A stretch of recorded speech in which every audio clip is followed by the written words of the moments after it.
Ang balay, isa ka pisikal nga istruktura kung sa diin kita makapuyo.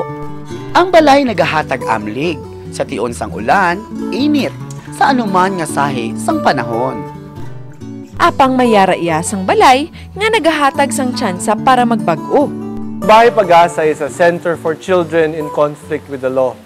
So instead of young people being sent to the regular jails with the adults, we bring them here to where they can have a real rehabilitation program so that when they leave, the goal is they can have a new life. The rehabilitation program that the boys go through is a mix of academic work to prepare them for schooling, manual labor. A lot of it is also learning to work in groups, parang group dynamics. And then there's also a faith component. We do have regular prayers. Some people say this place is like a seminary.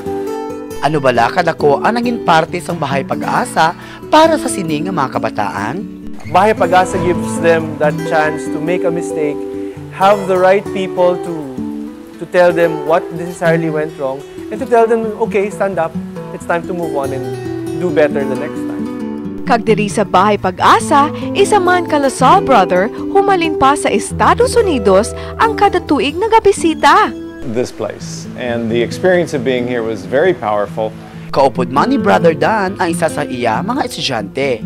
They've taught me more than I've taught them in this month, and that's. But when I got here, I was treated with such respect, and they always cared about me. They wanted to help me. Oh, sir. Oh, they call me Kuya, which means big brother. It's a term of endearment, and I love them for that. They instantly took me in. Well, the college students add something that I can't add, which is being close in age to the residents, to reach for their dreams, because that's what they're doing. They're working their way through college with hopes for careers, for dreams, things in their future, and they can encourage the residents. But at the same time, the residents teach them the challenges that they're facing, which are different challenges in many cases than these college students. But since they're both working on overcoming obstacles and achieving hopes and dreams,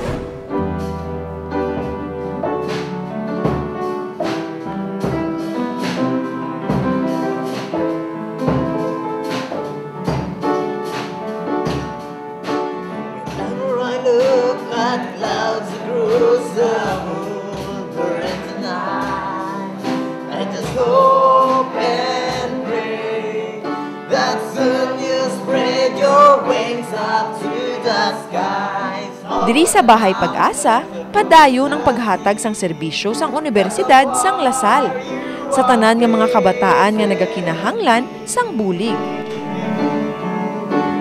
Go on and fly in the sky.